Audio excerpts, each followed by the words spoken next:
महाभारत का युद्ध बस तलवारों और बाणों की लड़ाई नहीं थी। यह धर्म और अधर्म के बीच की एक बड़ी भिड़ंत थी। और इस पूरे युद्ध के पीछे जो सबसे बड़ी बुद्धि, सबसे बड़ा मार्गदर्शन था, वो थे श्री कृष्ण। वे सिर्फ पांडवों के मित्र या अर्जुन के सारथी नहीं थे, बल्कि पूरे धर्म युद्ध के निर्देशक थे। जब कौरवों ने पांडवों को घर से निकाल दिया, द्रौपदी का चीरहरण किया और युधिष्ठिर को छल से जुए में हराया, तब अधर्म अपनी सारी सीमाएं पार कर चुका था। श्री कृष्ण ने पहले शांति का रास्ता चुना।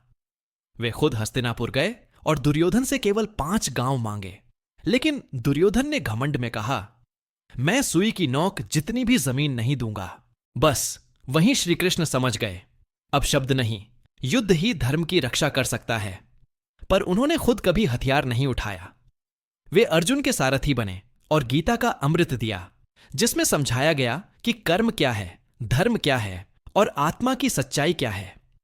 अर्जुन मोह में फंसा था। वह सोच रहा था कि अपने ही भाइयों और गुरुओं से कैसे युद्ध करे। तब श्री कृष्ण ने कहा, जो तेरा कर्तव्य है वही तेरा धर्म है। युद्ध के हर मोड़ पर श्री कृष्ण ने रणनीति बनाई। उन्होंने ही कहा कि भीष्म को हराने के लिए शिखंडी को आगे लाओ, क्योंकि भीष्म स्त्री पर हथियार नहीं उठाते। द्रोणाचार्य को हराने के लिए अश्वत्थामा की झूठी खबर फैलाई, क्योंकि तब तक कोई और उपाय नहीं बचा था। कर्ण को उन्होंने युद्ध से पहले सच्चाई बताई कि वो कुंती का पुत्र है, पांडवों का बड़ा भाई है। लेकिन कर्ण ने मित्रता नहीं छोड़ी और वही उसका पतन बना। श्री कृष्ण ने सबको उसका कर्म दिखाया, पांडवों को संयम सिखाया, कौरवों को अहंकार का फल दिखाया और पूरी दुनिया को धर्म का सही रास्ता बताया।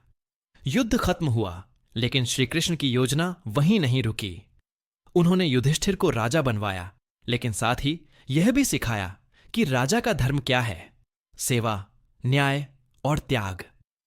भीष्म पितामह को तब तक जीवित रखा जब तक वे युधिष्ठिर को राजधर्म, नीति और भक्ति का ज्ञान न दे दें। श्री कृष्ण कभी गद्दी पर नहीं बैठे, कभी युद्ध का श्रेय नहीं लिया। वे बस कर्म करते रहे, बिना फल की इच्छा के। यही सच्चा कर्म योग है जो उन्होंने गीता में सिखाया। श्री कृष्ण की यह पूरी योजना सिर्फ पांडवों की जीत नहीं थी, यह थी अधर्म के विनाश की और सत्य की स्थापना की योजना। उन्होंने खुद कहा, जब जब धर्म की हानि और अधर्म की वृद्धि होती है, मैं जन्म लेता हूं। इसलिए महाभारत केवल एक युद्ध नहीं था, यह श्री कृष्ण का वह महान आयोजन था जिसमें हर पात्र, हर मोड़, हर शब्द धर्म की पुनः स्थापना के लिए था।